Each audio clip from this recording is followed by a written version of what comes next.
성도 여러분, 밤새니 주무셨습니까? 복된 새날이 밝았습니다. 함께 찬양 드리며 하나님 예배자로 나가겠습니다. 295장 예전 찬송 417장입니다. 큰 죄에 빠진 나를. 295장 찬양 드립니다.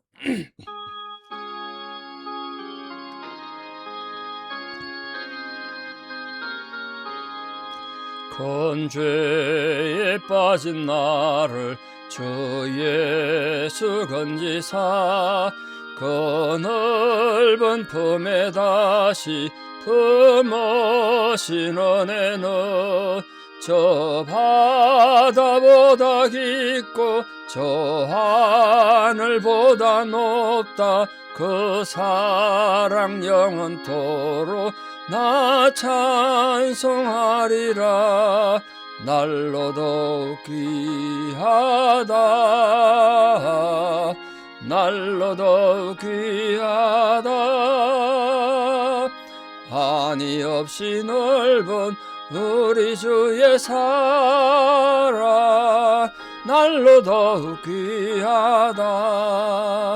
옛날에 유대 땅에 주 예수 다닐 때 그 은혜 받으려고 건물이 모였네. 눈먼 자 병든 자를 다 고쳐주셨으니 나 같은 죄인까지 은혜 받도다. 날로도 귀하다. 날로도 귀하다. 한이 없이 넓은 우리 주의 사랑 날로도 귀하다. 주 크신 사랑으로 만 백성 위하여 그 십자가의 고난 다 받으셨으니 그 속죄 받은 성도 큰 소리 함께 높여 온 천지 울리도록 주 찬송하리라. 날로도 귀하다. 날로도 귀하다. 한이 없이 넓은 우리 주의 사랑 날로도 귀하다. 아멘. 주기도문 오래된 신앙을 고백드립니다. 하늘에 계신 우리 아버지의 이름을 거룩하게 하시며 아버지의 나라가 오게 하시며 아버지의 뜻이 하늘에서와 같이 땅에서도 이루어지게 하소서. 오늘 우리에게 일용할 양식을 주시고 우리가 우리에게 잘못한 사람을 용서하여 준 것 같이 우리 죄를 용서하여 주시고 우리를 시험에 빠지지 않게 하시고 악에서 구하소서. 나라와 권능과 영광이 영원히 아버지의 것입니다. 아멘. 2026년 7월 24일 금요일 새벽입니다. 하나님 주신 말씀 요한복음 15장 20절에서 27절입니다. 요한복음 15장 20절 27절 이번 주에 예배 마치고 안수 집사님, 권사님 당회 간담회했는데 은퇴하신 분들도 오셔서 말씀을 나누시면 좋겠습니다. 요한복음 15장 20절에서 27절 봉독에 올립니다. 내가 너희에게 종이 주인보다 더 크지 못하다 한 말을 기억하라. 사람들이 나를 박해하였은즉 너희도 박해할 것이요 내 말을 지켰은즉 너희 말도 지킬 것이라. 그러나 사람들이 내 이름으로 말미암아 이 모든 일을 너희에게 하리니 이는 나를 보내신 이를 알지 못함이라. 내가 와서 그들에게 말하지 아니하였더라면 죄가 없었으려니와 지금은 그 죄를 핑계할 수 없느니라. 나를 미워하는 자는 또 내 아버지를 미워하느니라.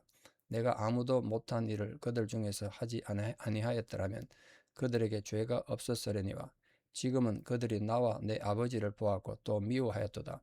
그러나 이는 그들의 율법에 기록된 바 그들이 이유 없이 나를 미워하였다 한 말을 응하게 하려 함이라.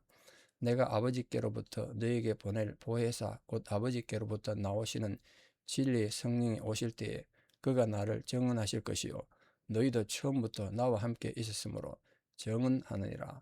아멘. 예, 오늘 20절 말씀 보면 예수님께서 종이 주인보다 크지 못하단 말을 기억하라 이렇게 말씀한 이유는 예수님이 이 땅에 오셔서 환영받지 못했거든요. 아시다시피 박해를 받고 십자가에 이제 앞으로 죽으실 거예요.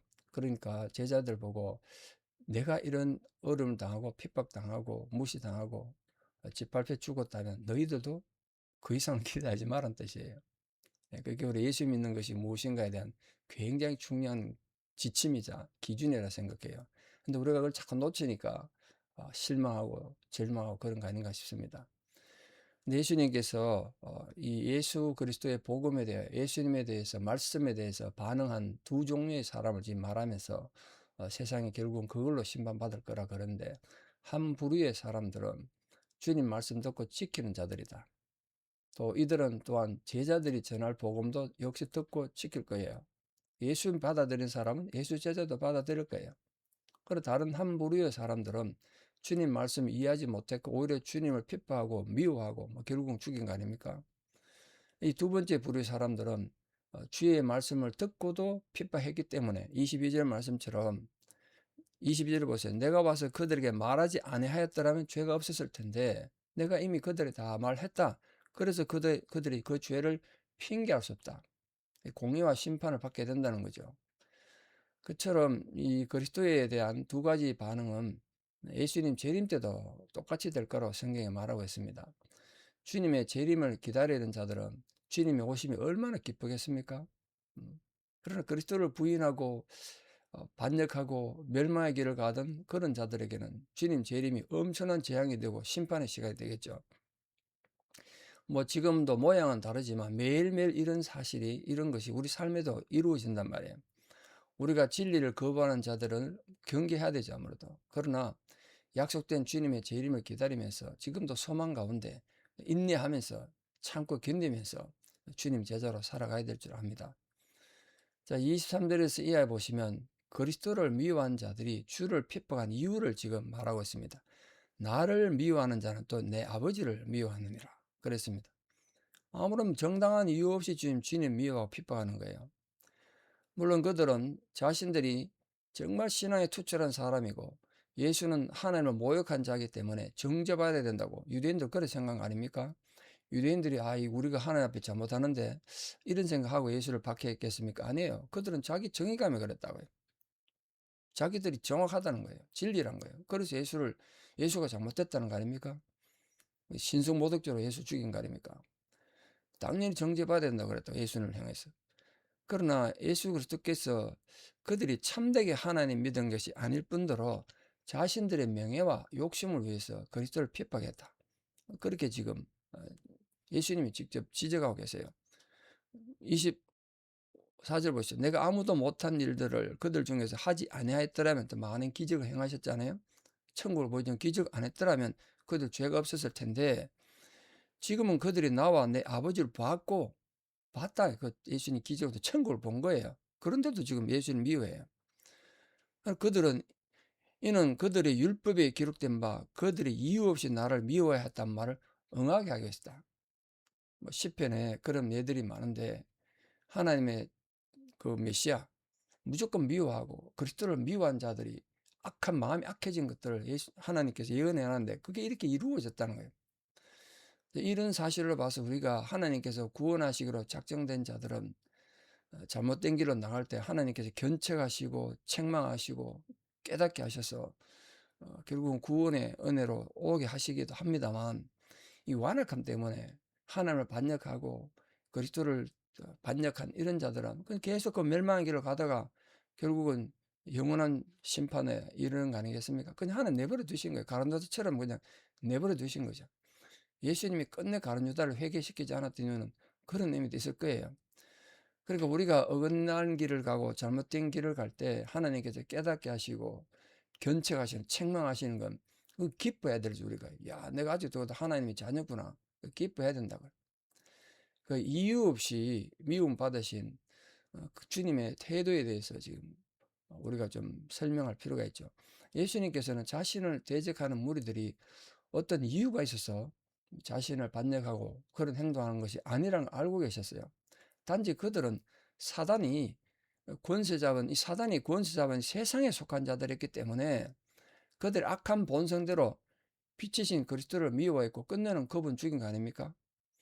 이렇게 그리스도는 주님을 미워하는 자들 가운데서 복음을 선포하셨고 또 많은 기적을 행하셨기 때문에 아무도 그걸 변명 못한다.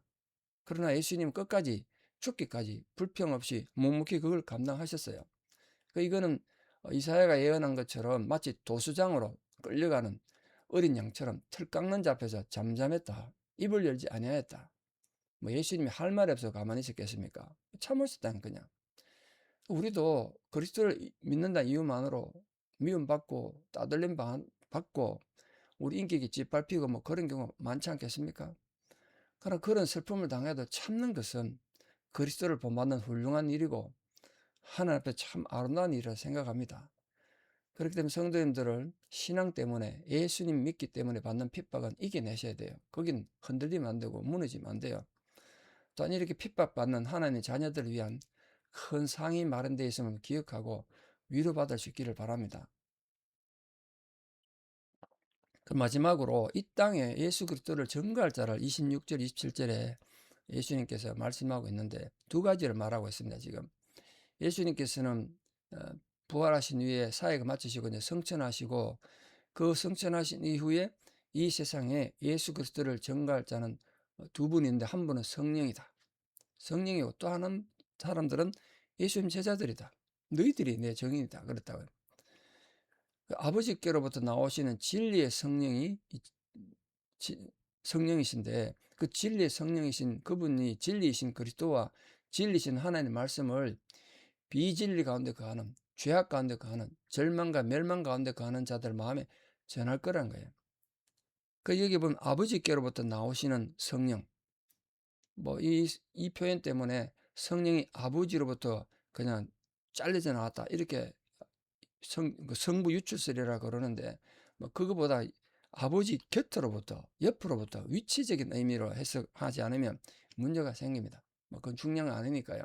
어쨌든 성령의 존재에 대한 언급이 아니라 성령이 이런 사역을 한다는 예수님 표현이라는 걸 꼭 기억하시고 성령이 우리 안에 오면 누구든지 성령에 의하지 않고는 예수를 주라 고백 못한다 그랬거든요. 그 고백을 말하는 겁니다.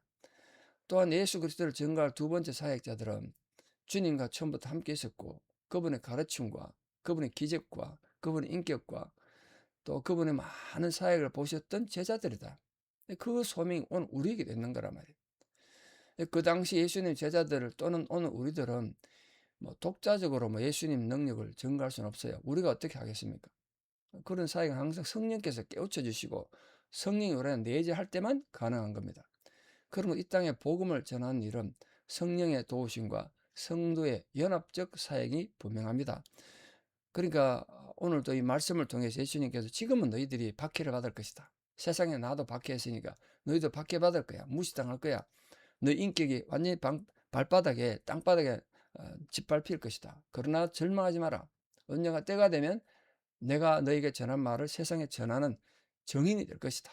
우리 성도들도 그 의미를 분명히 깨달아서 순간적인 고난과 위기를 잘 참으시고 소망 가운데 인내하심으로 위대한 주의 제자로 우뚝 세워지는 감동이 있기를 주 예수 그리스도 이름으로 축원합니다. 기도드리겠습니다. 사랑의 아버지 하나님, 오늘도 주님께서 제자들을 끝까지 사랑하시며 이렇게 귀한 교훈의 말씀을 주셨습니다. 예수님께서 세상에서 이해받지 못하고 끝까지 박해받고 그 인격이 땅바닥에 짓밟혔던 것처럼 제자들도 그렇게 어려움을 당할 거라고 말씀하셨습니다. 종이 주인보다 크지 못하다고 그렇게 말씀하시며 고난에 대하여 준비되게 하셨습니다. 또한 오늘 주님께서 분명히 주님이 주시는 이 놀라운 축복, 말씀의 축복, 진리의 축복을 통하여 제자된 우리들이 세상에서 주님을 드러내는 자로 살기를 오늘 당부하셨습니다. 오늘 또 하루 삶을 살아가는 동안 우리 안에 임재한 성령의 은혜로 말미암아 우리 살아가는 모든 삶의 모습이 우리 입술의 말들이, 우리 마음의 생각들이, 우리 입에 난 작은 호흡조차도 하나님의 영광을 드러내는 거룩한 성도로 살아가게 하여 주시옵소서. 이제는 우리 주 예수 그리스도의 은혜와 하나님 아버지의 만극하신 사랑과 성령님의 위로 교통 역사하심이 오늘도 주님의 제자로서 성도로서 아름다운 삶의 의미를 깨닫고 주의 제자로 살아가기를 결단한 사랑하는 성도님들의 아름다운 신앙의 고백 위에 사랑하는 우리 모든 자녀들의 삶 위에 또 지금도 주님의 도움이 필요하고 또 슬픔을 당한 유족들 힘든 어느 상황들 위에 이제부터 영원토록 함께 하시옵기를 간절히 축원하옵나이다. 아멘.